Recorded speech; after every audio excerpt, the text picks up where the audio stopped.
press the bell icon on the YouTube app and never miss another update. शुभ दिन बच्चों, कैसे हो? ठीक हो? ठीक है बच्चों, कल मैंने जो व्याकरण भाग आपको कराया, आपने रिपीट किया, वो पढ़ा कहीं कुछ? यानी ये व्याकरण भाग जो भी है बच्चों, आप छठी कक्षा से ही उसको पढ़ते आए हो, समझते आए हो, और ये आपका आजीवन याद रखना बहुत ही क्या ज़रूरी है। ये सिर्फ 9वीं कक्षा या 8वीं कक्षा के लिए करके नहीं है, बल्कि 8वीं 9वीं 10वीं कक्षा यानी छठी कक्षा से लेकर 10वीं कक्षा के छात्र तक भी जो भी कोई हो आसपास में, ये आप समझ सकते हो। आप सबके लिए जानना बहुत ही क्या है, आवश्यक है, ज़रूरी है। यानी कल मैंने प्रयोग के आधार पर क्या बताए थे आपको? शब्दों के भेद बताए थे। यानी शब्दों के मुख्यतः 8 भेद हैं। यानी 8 में से पहले 4 जो है वो विकारी है और अन्य 4 अविकारी। विकारी शब्द कौन से थे जी? संज्ञा, सर्वनाम, क्रिया, विशेषण। तो बाकी के 4 क्रिया, विशेषण, संबंध बोधक, समुच्चय बोधक, विस्मयादि बोधक, ये बाकी के 4 जो है वो अविकारी हैं। विकारी शब्द का अर्थ भी मैंने कल समझाया था, समझ गए हो? क्या है विकारी शब्द का अर्थ? परिवर्तन होना, यानी चेंजेस होना। किन किन चीज़ों में परिवर्तन होता है? बिल्कुल, किसमें? वचन में, लिंग में, कारक में, काल में, इन चीज़ों में परिवर्तन होने के कारण वो विकारी शब्द होते हैं। और मैंने कल संज्ञा की परिभाषा और उसके भेद जो भी थे मैंने करवाए थे, है ना? संज्ञा किसी व्यक्ति, वस्तु, जाति या भाव के नाम के बोध को हम क्या करते हैं? संज्ञा कहते हैं।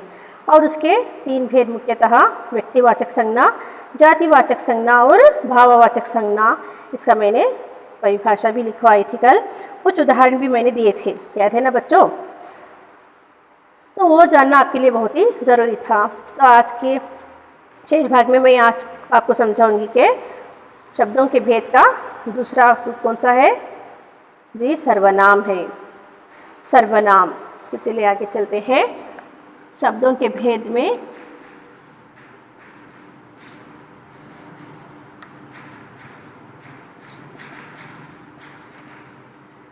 जो कि 8 हैं। पहला मैंने आपको कल एक्सप्लेन किया था, वो है संज्ञा यानी नाउन और एंड इट्स काइंड्स। संज्ञा व भेद के बारे में कल हमने जाना। आज देखेंगे सर्वनाम। सर्वनाम यानी प्रनाउन। प्रनाउन ये क्या होते हैं सर्वनाम? संज्ञा में क्या है? निश्चित नाम रहता है किसी व्यक्ति का, वस्तु का, प्राणी का, स्थान का, या किसी चीज़ का भी हम नाम से उसको क्या करते हैं? संग्रहित करते हैं। हम नाम से उसको पुकारते हैं। जो जिससे इसको नाम से पुकारा जाए, नाम लेकर पुकारा जाए, वो संज्ञा है, यानी नेमिंग वर्ड, नामपद कहलाता है। तो ये सर्वनाम क्या है? संज्ञा के स्थान पर प्रयुक्त होने वाले शब्द, the word which we use in place of noun. संज्ञा के स्थान पर प्रयुक्त होने वाले शब्द को क्या कहते हैं? सर्वनाम कहते हैं। The word which we use in place of noun. संज्ञा के स्थान पर प्रयुक्त होने वाले शब्द, ये है उसकी परिभाषा। होने वाले शब्द क्या कहलाते हैं? सर्वनाम कहलाते हैं। इसके भी मुख्यतः कितने प्रकार हैं देखेंगे हम एक एक करके। इसके मुख्यतः 6 प्रकार हैं। यानी संज्ञा का उदाहरण दे सकेंगे आप? क्या है इसका उदाहरण? जो हम आपका नाम नहीं लेंगे, नाम के बदले तुम आ जाओ, मैं यहाँ हूँ, मैं, तुम, यह, वह, आप, ये सब क्या है? सर्वनाम है। जो हम नाम के बदले पुकारते हैं उसको सर्वनाम कहते हैं। तो इसके मुख्यतः सर्वनाम 6 प्रकार के होते हैं। कितने प्रकार के होते हैं? सर्वनाम 6 प्रकार के होते हैं। सर्वनाम 6 प्रकार के होते हैं। कौन से हैं?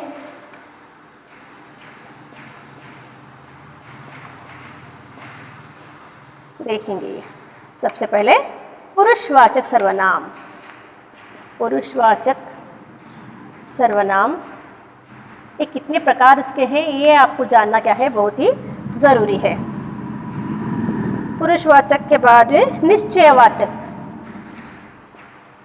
निश्चयवाचक सर्वनाम। फिर अनिश्चयवाचक सर्वनाम। तीसरा है अनिश्चय। निश्चय, अनिश्चय।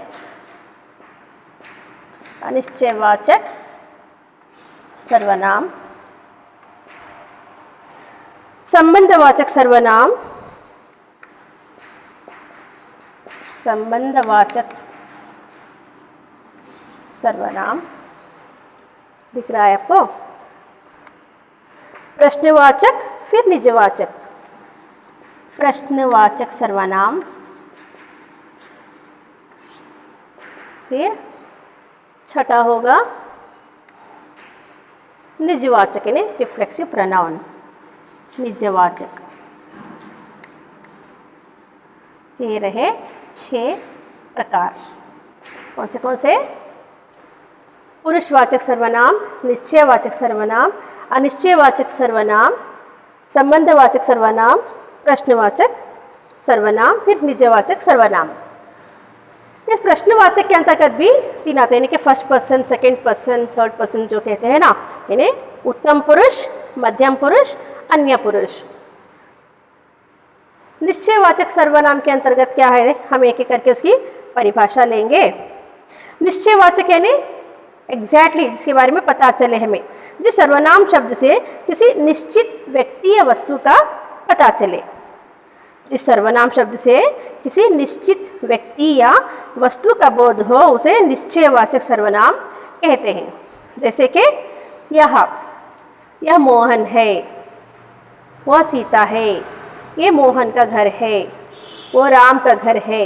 जो निश्चित रूप से हमें एग्जैक्टली हमें पता चलता है, जिसके बारे में हमें पता रहता है, उसको क्या कहते हैं?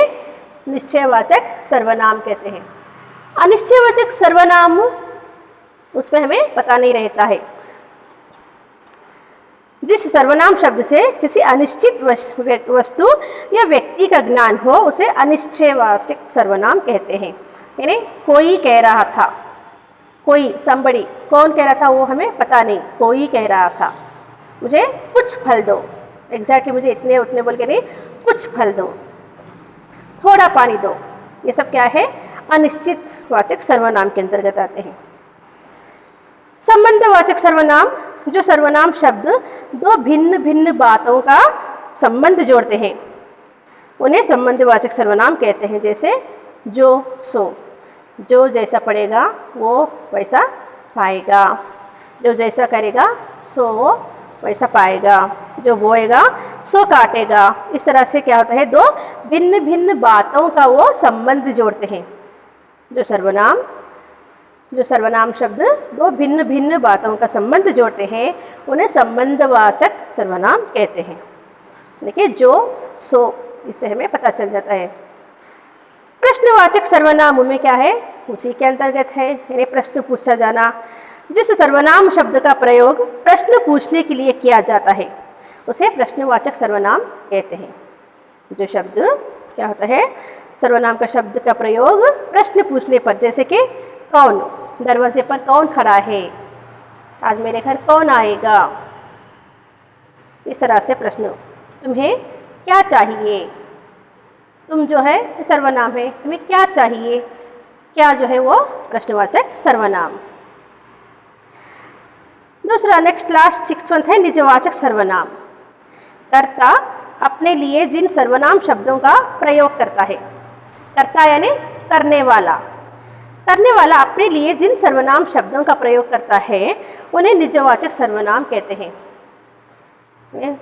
क्या है? अपने आप, माई सेल्फ, रिफ्लेक्सिव प्रोनाउन में कहते हैं ना, माई सेल्फ, आवर सेल्फ। ये मैं अपना काम स्वयं करूँगी, मैं अपना काम खुद करूँगा, मैं अपना काम अपने आप कर लूँगा। आप स्वयं जाकर देखें, my self, your self, her self, him self, ये सब जो भी आते हैं ना, ये सब आते हैं निजवाचक सर्वनाम। तो ये रहे 6 प्रकार। तो एक एक करके हम इसकी परिभाषा मैं आपको नोट्स में देकर भेजूंगी, आप चाहे तो लिख लीजिएगा। एक छोटा सा उदाहरण, सिंपल उदाहरण के साथ मैं दूंगी। सर्वनाम, संज्ञा के स्थान पर प्रयुक्त होने वाले शब्द सर्वनाम कहलाते हैं। उदाहरण, मैं, तुम, वह, यह आदि। निश्चयवाचक सर्वनाम में देखेंगे इसकी परिभाषा। निश्चयवाचक नाम ही इसे सेल्फ पता चलता है। निश्चयवाचक सर्वनाम, निश्चित रूप से हमें जिसका शब्द का हमें बोध हो। जिस सर्वनाम शब्द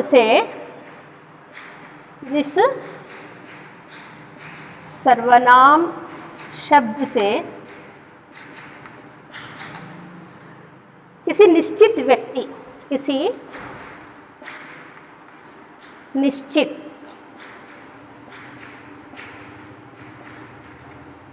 व्यक्ति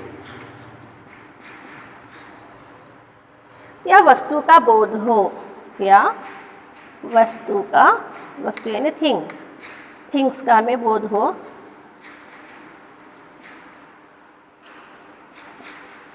उसे निश्चयवाचक सर्वनाम कहते हैं। जैसे कि उदाहरण, यह, वह, यानी सर्वनामों में ही निश्चित रूप से पता चलता है कि ये पर्टिकुलरली ये पर्सन या मोहन का घर है।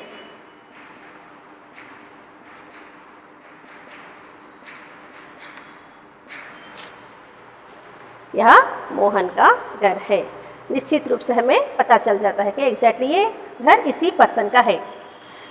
जब हम किसी इलाके में ढूंढते हुए जाएंगे, हमें हमारे मित्र का घर का पता मालूम नहीं रहता है।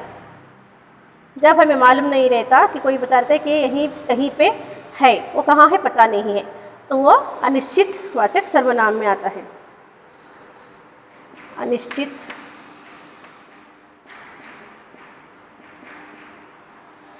वाचक सर्वनाम क्या होता है? अनिश्चित वाचक सर्वनाम, जिस सर्वनाम शब्द से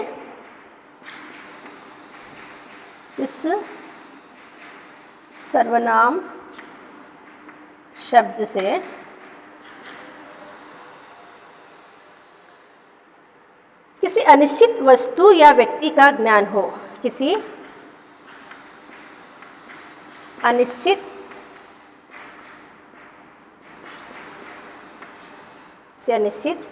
वस्तु या व्यक्ति का ज्ञान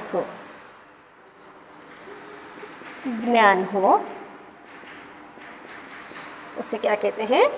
अनिश्चयवाचक सर्वनाम कहते हैं। जैसे कोई, somebody, पता नहीं कौन, कोई, कुछ, मुझे कुछ कहना है, क्या कहना है मुझे ही नहीं मालूम, तो वो निश्चित रूप से पता नहीं रहती बात, तो वो अनिश्चयवाचक सर्वनाम कहलाते हैं। ठीक है बच्चों,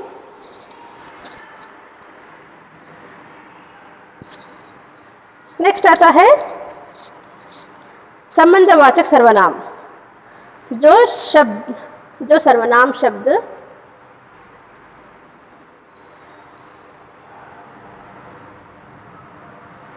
शब्दों के भेद में हम जान रहे हैं, पार्ट ऑफ स्पीच में समझ रहे हैं हम। संज्ञा उसके भेद हो गए, सर्वनाम और उसके प्रकार, उसमें एक करके समझा रही हूँ मैं। चौथा आता है संबंधवाचक सर्वनाम।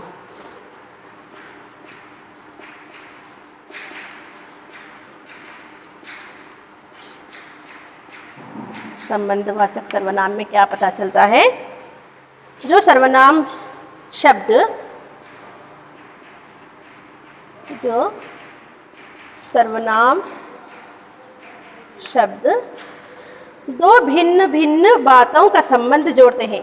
दो भिन्न भिन्न दूसरी दूसरी बातों का, भिन्न भिन्न भिन्न यानी दूसरी दूसरी, दो अलग अलग बातें कहते हैं ना, दो भिन्न भिन्न बातों का संबंध जोड़ते हैं। दो वाक्य दो रहते हैं, उसका बीच में जो सो लगाकर उसको वाक्य को पूर्ण किया जाता है, उसका संबंध जोड़ा जाता है। जोड़ा जाता है, उसे क्या कहते हैं? संबंधवाचक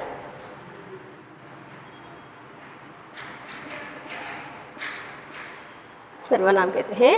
उदाहरण के तौर पर जो सो, जो जैसा बोएगा सो वैसा काटेगा, जो बोएगा सो काटेगा ना। ये जो सो जो है अलग अलग बातों का संबंध जोड़ रहे। जो बोएगा सो काटेगा, as you sow so you reap कहते हैं ना। ये दो जो और सो जो है अलग अलग बातों का, अलग अलग यानी भिन्न भिन्न बातों का वो संबंध को जोड़ रहे हैं। दूसरा आता है प्रश्नवाचक सर्वनाम। मैं इनकी परिभाषाएं दे रही हूँ, आप चाहे तो ले लीजिएगा। जिस सर्वनाम शब्द का प्रयोग प्रश्नवाचक सर्वनाम के अंतर्गत, जिस सर्वनाम शब्द का प्रयोग, जिस सर्वनाम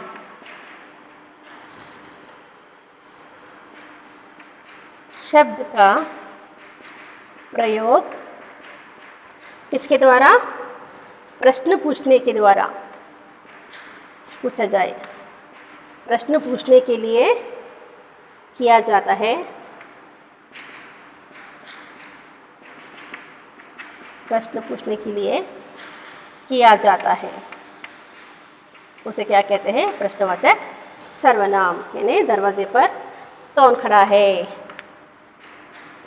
कौन, उदाहरण के लिए कौन, क्या आदि। दरवाजे पर कौन खड़ा है?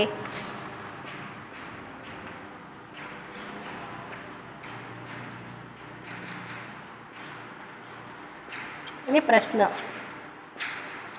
क्वेश्चन मार्क डाला है। कौन जो है प्रश्न, कौन मीन्स हु, तो ये रहा प्रश्नवाचक सर्वनाम। लास्ट में है निजवाचक सर्वनाम। निजवाचक सर्वनाम में क्या है? कर्ता यानी करने वाला अपने लिए जिन सर्वनाम शब्दों का प्रयोग करता है उसको निजवाचक सर्वनाम, पर्सनल प्रोनाउन।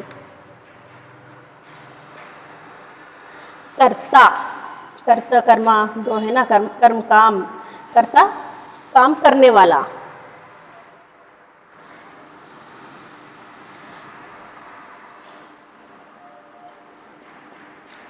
कर्ता अपने लिए, सेल्फ मेड क्वेश्चंस, अपने लिए जिन सर्वनाम शब्दों का प्रयोग करता है, जिन सर्वनाम शब्दों का प्रयोग करता है,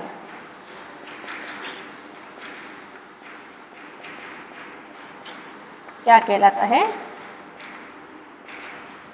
निजवाचक सर्वनाम कहलाता है। यानी अपने आप, मैं स्वयं गया था, मैं अपने आप गया, myself, yourself, themselves, क्या ना मैंने, अपने आप, स्वयं, ये सारे के सारे करने वाला, काम करने वाला, कर्ता जो रहता है वो अपने लिए जिन सर्वनाम शब्दों का वो प्रयोग करता है। मैं अपने आप गया, मैं खुद कर लूँगा, मैं स्वयं कर लूँगी, ये सारे शब्द इसमें मिलते हैं। ये रहा संज्ञा, उसके बाद सर्वनाम की परिभाषाएं। अब तीसरा देखेंगे विशेषण। विशेषण किसे कहते हैं? यस, एडजेक्टिव, जो संज्ञा या सर्वनाम की विशेषता बताते हैं। The words that describes the quality of noun और प्रनाउन, तो उन्हें हम क्या कहते हैं? एडजेक्टिव कहते हैं। उसे एडजेक्टिव को हिंदी में क्या कहते हैं? विशेषण। तो चलो लिख लो जल्दी जल्दी। विशेषण किसे कहते हैं? संज्ञा या सर्वनाम की विशेषता प्रकट करने वाले शब्दों को विशेषण कहते हैं। जैसे कि मैंने कहा था, आप इंग्लिश में बखूबी समझ पाते हैं। एडजेक्टिव को कहा जाता है विशेषण। The word that describe the quality of noun और प्रोनाउन, है ना। तो जो शब्द जी संज्ञा या सर्वनाम की विशेषता प्रकट करते हो, क्या विशेषता है? क्या विशेषता? ये क्या है? श्यामपट है, ब्लैक बोर्ड है, और इसका रंग कैसा है? हरा है। हरा ब्लैक बोर्ड जो है, for example black board, board कैसा है? ब्लैक है। तो बोर्ड होती है संज्ञा, ब्लैक जो होता है उसकी वो विशेषता बता रहा है। अब यह ना कि ये चॉक पीस है। चॉक पीस किस रंग का है? सफ़ेद, इन्हें सफ़ेद, इन्हें उजला चॉक पीस। चॉक पीस जो है ये संज्ञा में आता है, और ये चॉक पीस इसकी क्या विशेषता है? ये सफ़ेद है, उजला है। तो उजली उसकी विशेषता होने के कारण उसमें उजला जो है वो विशेषण कहलाता है। ये क्या है? पीला डस्टर। डस्टर का रंग कैसा है? पीला। तो इसकी विशेषता ये है कि ये डस्टर पीला है। डस्टर क्या है? एक वस्तु का नाम है। तो ये डस्टर जो है वो संज्ञा में आ गया, है ना। It's name of a thing, किसी वस्तु का नाम भी संज्ञा कहलाता है। और इसका रंग कैसा है? पीला। यानी इसकी ये विशेषता है कि ये पीले रंग का है। तो किसी संज्ञा या सर्वनाम की विशेषता बताने वाले शब्द क्या कहलाते हैं? विशेषण। उसी में तो है ना विशेषता, विशेषण। तो देखेंगे उसके अंतर्गत उसके प्रकार कौन से हैं और कितने हैं। विशेषण के भी 4 प्रकार हैं। इन्हें उसके गुणवाचक विशेषण, परिमाणवाचक विशेषण, संख्यावाचक विशेषण, संकेतवाचक विशेषण। जैसे कि गुणवाचक के अंतर्गत आते हैं उसके सारे के सारे गुण, यानी क्वालिटीज उसकी। परिमाणवाचक के अंतर्गत आते हैं उसकी क्वांटिटी। संख्यावाचक में उसकी संख्या डिस्क्राइब करता है, नंबर्स के कितने हैं, क्या है बोल के। संकेतवाचक में संकेत करना। तो एक एक करके करते हैं हम। सबसे पहले इसकी परिभाषा लेंगे। विशेषण किसे कहते हैं या विशेषण की परिभाषा क्या है? विशेषण की परिभाषा है, अथवा विशेषण किसे कहते हैं, उसके कितने भेद हैं।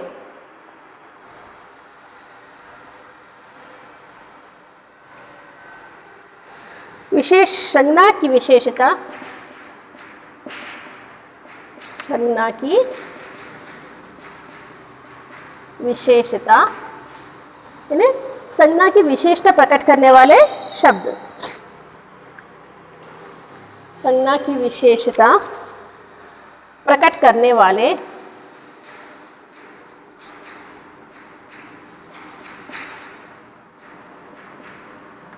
शब्द विशेषण कहलाते हैं।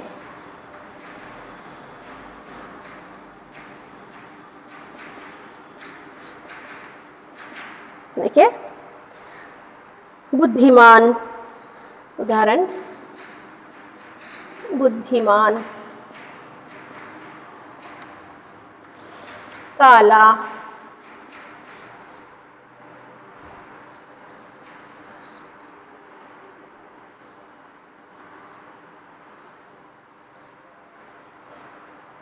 देखिए कई तरह के और भी आदि एक्सेट्रा एक्सेट्रा। यानी बुद्धिमान, यह लड़का, यह बुद्धिमान बालक है।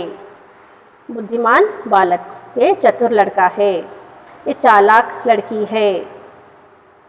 यानी कि लड़की के बारे में जो बताया जा रहा है कि लड़की कैसी है, उसके गुण दिखाए जा रहे हैं। इन्हें लड़की की विशेषता क्या है, वो चालाक है। नेक्स्ट काला कौवा। कौवा कैसा है, काला है। इन्हें कौवे की विशेषता क्या है, उसका रंग क्या है, काला है। इन्हें उसकी विशेषता प्रकट कर रहा है। तो इस तरह से कई और उदाहरण हम मैं दूंगी, आप लिख लेना। विशेषण के 4 भेद होते हैं। विशेषण के 4 भेद कौन से हैं? फर्स्ट क्या बोला मैंने, गुण, उनकी क्वालिटीज जो भी है, गुणवाचक विशेषण। नेक्स्ट परिमाणवाचक विशेषण। परिमाणवाचक विशेषण यानी quality, adjective of quality, adjective of quantity, फिर न्यूमेरिकल एडजेक्टिव यानी संख्यावाचक विशेषण।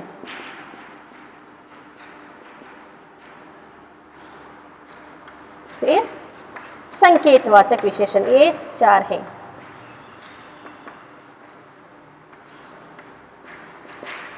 ये 4 विशेषण के भेद हैं। जैसे कि गुणवाचक विशेषण में गुण, दोष, उसका रंग, फिर उसका काल, देश, उसकी दिशा, आकार, दशा, स्थान, स्वाद, ये सब कुछ उसके अंतर्गत उन गुणवाचक में आ जाते हैं।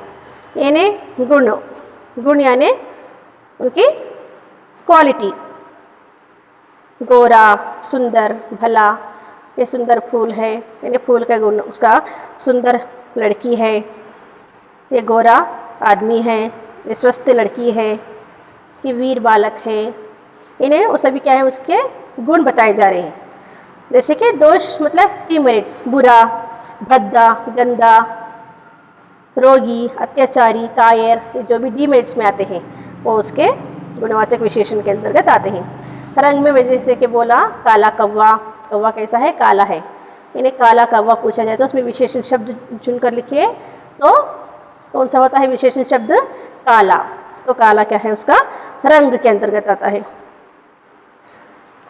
इसी तरह से देश, दिशा, आकार, दशा, स्थान, सब कुछ गुणवाचक विशेषण के अंतर्गत आ जाते हैं बच्चों। फिर परिमाणवाचक, परिमाण यानी क्वांटिटी, नाप तोल आदि जो करते हैं ना, मेजरमेंट जो करते हैं, नाप तोल आदि का बोध कराने वाले शब्द को क्या कहते हैं, परिमाणवाचक विशेषण कहते हैं। जैसे 4 किलो सेब, मुझे सेब चाहिए और भी कितने, 4 किलो, एग्जैक्टली 4 किलोस, इसका परिमाण है, उसके वो क्वांटिटी है। मुझे रिबन दे दो, टेप 3 मीटर, मुझे थोड़ा सा दूध दे दो, ये रही इन सब चीज़ों की क्वांटिटी। थोड़ा सा, मुझे कुछ लड्डू दे दो, कुछ लड्डू दे दो, ये सब क्या है, क्वांटिटी है, परिमाण है उसका। बहुत सर्दी है, टू मच कोल्ड होती है, ये थोड़ा, ये 3 मीटर, 4 किलो सेब, मुझे थोड़ा सा, ये सब जो है सब कुछ किसके अंतर्गत आता है, परिमाण के अंतर्गत आता है। परिमाणवाचक विशेषण, यानी परिमाणवाचक विशेषण की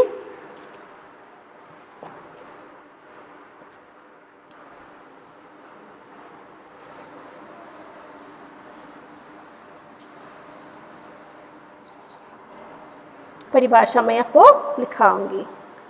परिमाण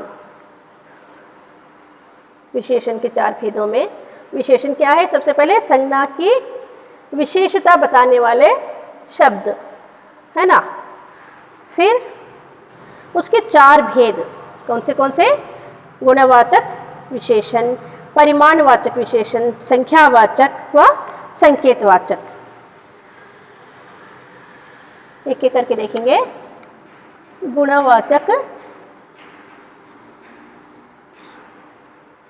विशेषण की क्या परिभाषा होती है। गुण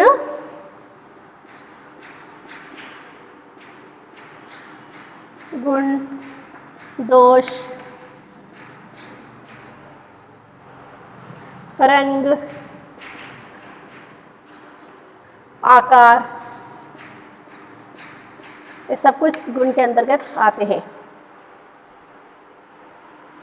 आदि का बोध कराने वाले शब्द एक्सेट्रा, आदि का बोध कराने वाले शब्द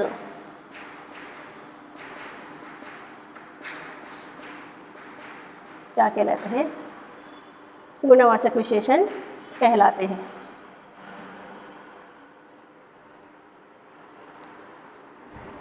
ठीक है, फिर परिमाणवाचक विशेषण।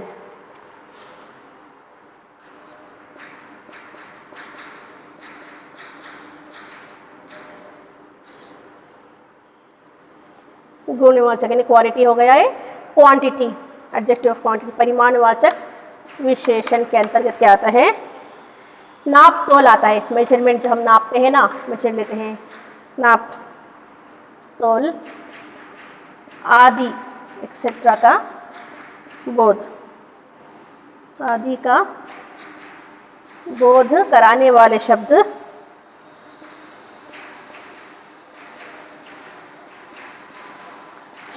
क्या कहलाते हैं? परिमाणवाचक विशेषण कहलाते हैं। यानी कि सेब चाहिए मुझे, आप बाज़ार जाते हो तो बोलते हो कि मुझे 4 किलो सेब दे दो भैया, तभी वो नाप कर आपको 4 किलो दे देगा,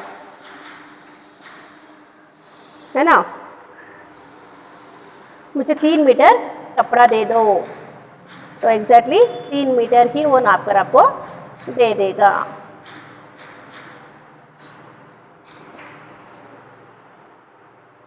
इसमें भी क्या है? परिमाणवाचक विशेषण के अंतर्गत, उसके अंतर्गत भी 2 भेद होते हैं, निश्चित और अनिश्चित। यानी निश्चित रूप से हमें ये बोध होता है कि हमें कितना चाहिए, 4 किलो सेब, तो मतलब 4 किलो ही लेगा। मुझे कुछ फल दे दो, कुछ से क्या मतलब है? अनिश्चित, एग्जैक्टली हमें कितना करके फिगर पता नहीं रहता। मुझे, आप कहीं पड़ोस में जाते हो और कहेंगे कि मुझे थोड़ा सा दूध चाहिए, तो आपके लिए वो क्या करेंगे? थोड़ा सा डाल के देंगे। एग्जैक्टली मुझे 1 लीटर दो, 2 लीटर दो नहीं बोलेंगे आप, थोड़ा सा दे दो। मुझे कुछ पीने के लिए दे दो, मुझे कुछ शरबत दे दो, तो थोड़ा बहुत दे देंगे। यानी उसका नाप तो हमें कितना करके पता नहीं रहता है, तो अनिश्चित परिमाणवाचक कहलाता है। जिसके बारे में बोध हो, इनसे निश्चित परिणाम यानी परिमाण, वजन, माप का पता चलता है। हमें 4 किलो आलू दे दो, 3 किलो सेब दे दो, 4 किलो, 5 किलो, जितने भी आप कहते हैं ना, एग्जैक्टली क्लियर पिक्चर पता चलता है, तो वो निश्चित परिमाणवाचक होता है। मुझे 5 मीटर रस्सी दे दो, तो वो रस्सी कितनी देगा? 5 मीटर। तो जिस बात से हमें ज्ञात हो कि हमें कितना चाहिए, तो वो निश्चित परिमाणवाचक के अंतर्गत आता है, निश्चित परिमाणवाचक सर्वनाम के अंतर्गत। अनिश्चित परिमाणवाचक में पता नहीं चलता कि हमें कितना चाहिए, हम बस यही कहेंगे कि थोड़ा सा दूध दे दो हमें, मुझे कुछ चावल दे दो, कुछ चावल, ये सब। फिर उसके 2 भेद, उसके परिमाणवाचक विशेषण के अंतर्गत फिर ये 2 भेद आते हैं। यानी मुख्यतः से 4 ही भेद हैं उसके। इसके अंतर्गत, परिमाण के अंतर्गत क्या है? 2 अन्य आते हैं, यानी कि निश्चित परिमाणवाचक विशेषण और अनिश्चित परिमाणवाचक विशेषण। पता है? पता चला आपको? यानी कि निश्चित, अनिश्चित, परिमाण यानी क्वांटिटी। तो ये 4 किलो क्या हो गया? निश्चित रूप से पता चलने वाले निश्चित परिमाणवाचक विशेषण के अंतर्गत आते हैं। बाद में मुझे थोड़ा सा दूध, थोड़ा सा दूध दे दो, थोड़ा सा दूध दे दो। मुझे कुछ फल दे दो, मुझे कुछ लड्डू दे दो, कुछ भी हो सकता है। मुझे कुछ लड्डू, कुछ, थोड़ा सा, एक इसमें आता है अनिश्चित परिमाण में। 4 किलो, 3 मीटर, जिसका हमें पता चले वो निश्चित परिमाणवाचक के अंतर्गत आता है। पता चल रहा है बच्चों? अब देखेंगे संख्यावाचक विशेषण। संख्यावाचक में जिस विशेषण से संख्यावाचक क्या है? जिस विशेषण से किसी संज्ञा की संख्या का बोध हो, जिस विशेषण से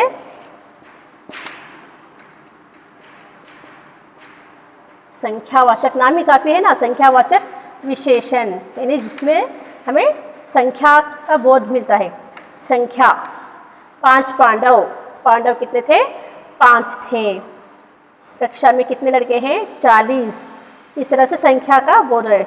संख्यावाचक विशेषण किसे कहते हैं? जिस विशेषण से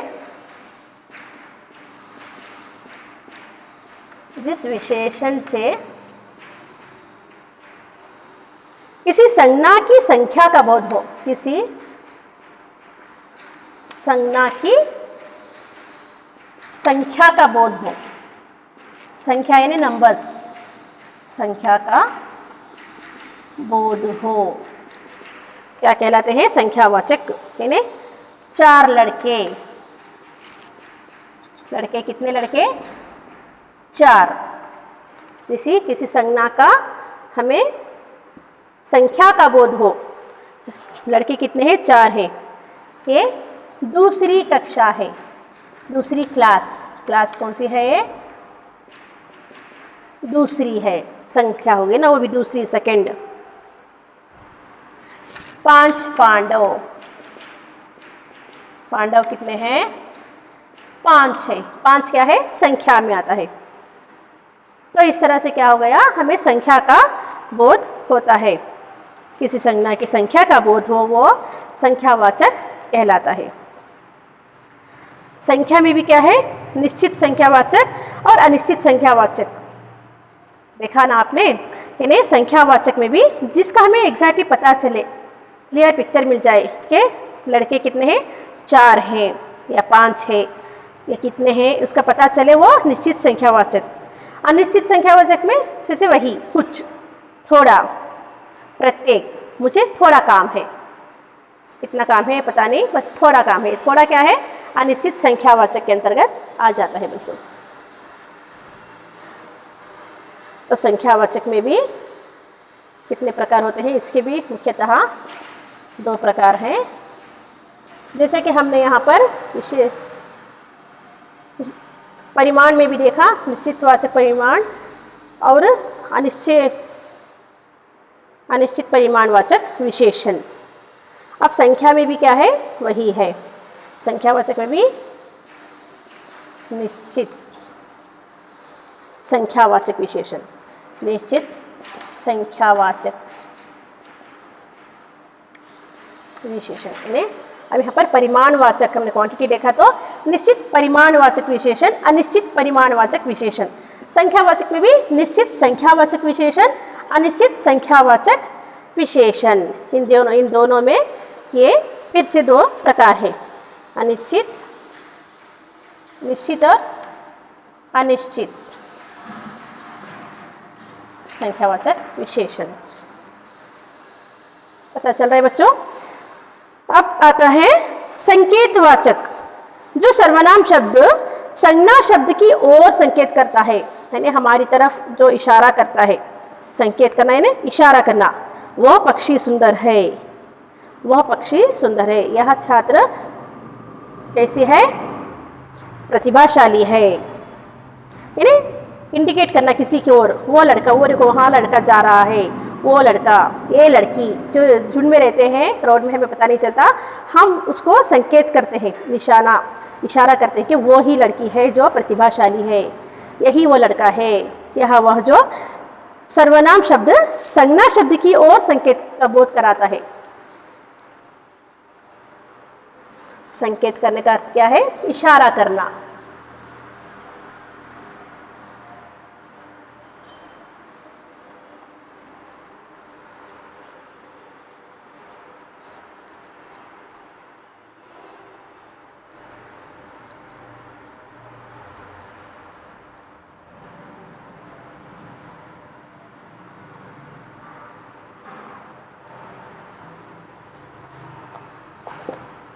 तो संकेतवाचक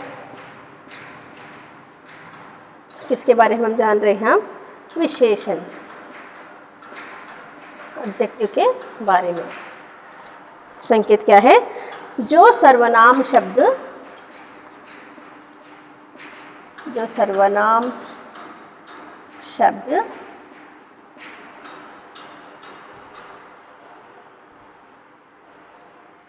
संज्ञा शब्द की ओर, किसकी ओर? संज्ञा, नाउन की तरफ, संज्ञा शब्द की ओर, की तरफ, मेरी तरफ, आपकी तरफ संकेत का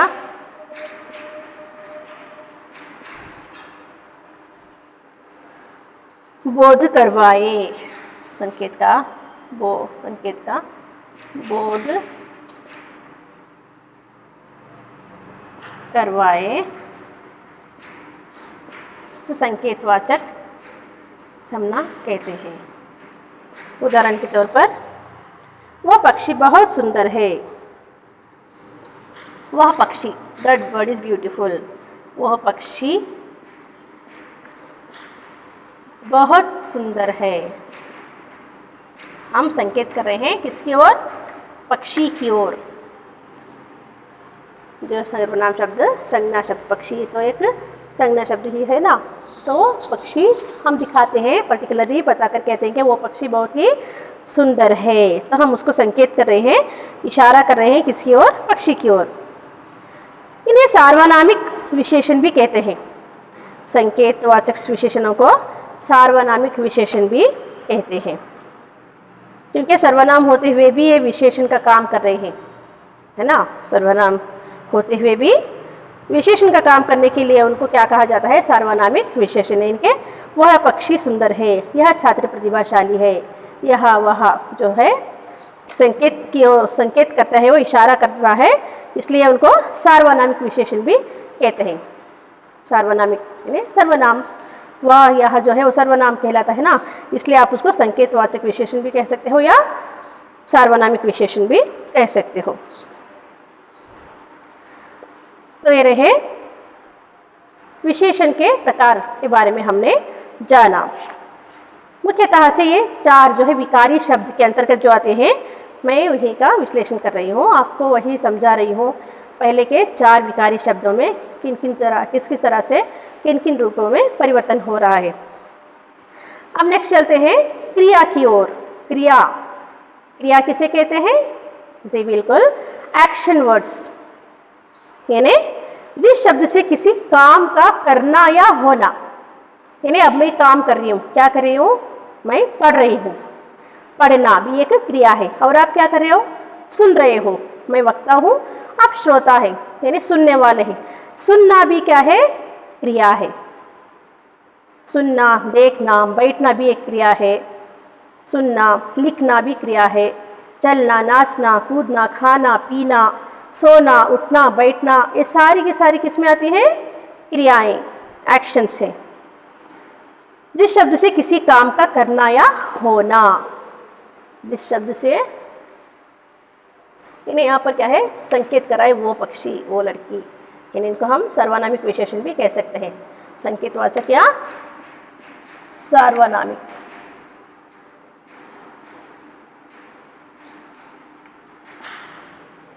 अब मैं चलती हूँ क्रिया की ओर।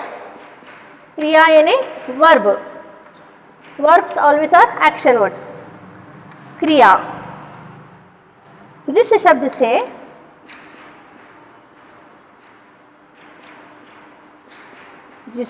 से क्या पता चले? किसी काम का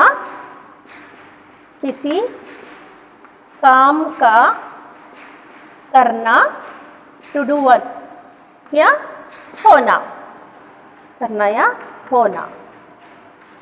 जिस शब्द से किसी काम का करना या होना इसका ज्ञात हो,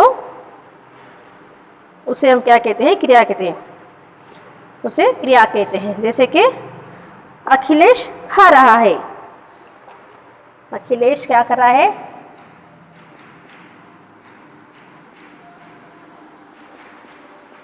अखिलेश एक लड़का है, वो क्या कर रहा है? खा रहा है। खा रहा है यानी खाना। इसमें वर्ब क्या है? क्रिया कौन सी है? खाना। क्लेश क्या कर रहा है? खा रहा है। टू ईट, खाना भी क्या है? एक क्रिया है। इसके अंतर्गत भी दो भेद हैं, यानी सकर्मक क्रिया और अकर्मक क्रिया। आपने दिया होगा ट्रांजिटिव वर्ब, इंट्रांजिटिव वर्ब, है ना बच्चों। इसी के दो भेद हैं, अकर्मक क्रिया, इसके दो प्रकार, क्रिया के दो भेद। क्रिया के कितने भेद हैं? दो भेद हैं। कौन से हैं?